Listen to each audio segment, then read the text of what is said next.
दोस्तों, अभी बिल्किस बानो के बलात्कारियों की रिहाई के मामले में सुनवाई करते हुए माननीय सुप्रीम कोर्ट ने एक खास शब्द का इस्तेमाल किया था। वो शब्द था विवेक। विवेक किसी इंसान, संस्था, समाज या सियासत के नीर, चीर, नज़र और नज़रिए से जुड़ा एक सकारात्मक शब्द है। इसके उलट शातिर या काइया शब्द का समाज में इस्तेमाल होता रहा है। इन दोनों शब्दों के तमाम पहलुओं की पड़ताल हम बाद में करेंगे, लेकिन उससे पहले खबर कांग्रेस नेता श्री राहुल गांधी की, जिन्होंने बिल्किस बानो के बलात्कारियों की रिहाई को लेकर भारतीय जनता पार्टी की सरकार की नीति और नीयत पर सवाल खड़ा किया।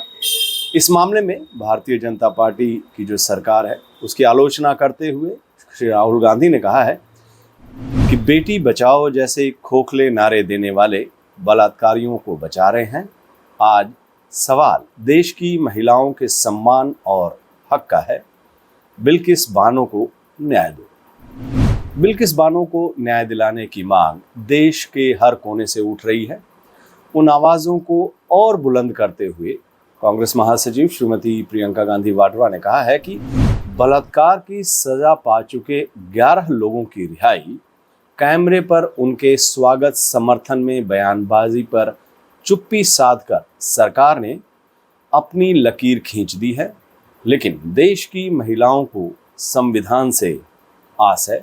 संविधान अंतिम पंक्ति में खड़ी महिलाओं को न्याय के लिए संघर्ष का साहस देता है। बिल्किस बानो को न्याय दो। बिल्किस बानो को न्याय दिलाने की मांग माननीय सुप्रीम कोर्ट में भी उठी। देश की कई जानी हस्तियों ने सुप्रीम कोर्ट में याचिका दायर करके बलात्कारियों की रिहाई का विरोध किया है।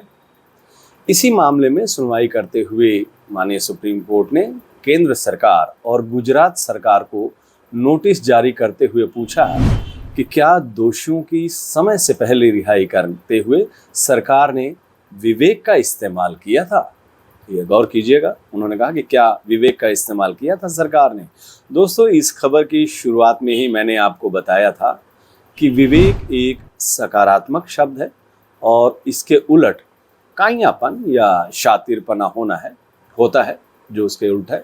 सुप्रीम कोर्ट बीजेपी सरकार से उसके विवेक पर सवाल पूछ रही है। कायदे से सवाल बीजेपी सरकार के काइयापन या उसके शातिरपना पर होना चाहिए था।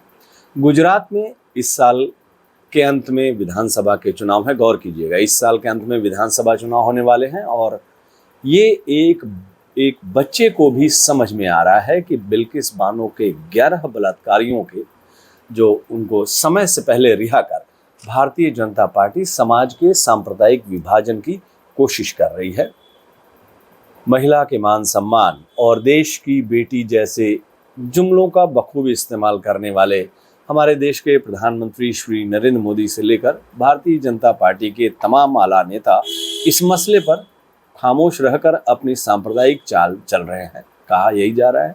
दूसरी तरफ देश के आम नागरिक इस बात से हैरान है कि आखिर हम किस समाज में पहुंच चुके हैं जहां एक गर्भवती महिला से बलात्कार करने वाले हैवानों को संस्कारी बताया जा रहा है और उनका फूल माला से स्वागत किया जा रहा है। दोस्तों, आपको एक बार फिर से याद दिला दूं कि गुजरात दंगों के दौरान जब बिल्किस बानो से बलात्कार हुआ था, उस वक्त वो गर्भवती थी और जो दरिंदे थे, उन दरिंदों ने उनकी 7 साल की मासूम बेटी सहित उनके परिवार के 7 सदस्यों की क्रूरता से हत्या कर दी थी। मुझे समझ में नहीं आ रहा है कि ऐसे दरिंदों को सजा में छूट देकर भारतीय जनता पार्टी देश, समाज और दुनिया के सामने अपना मुंह कैसे दिखा रही है।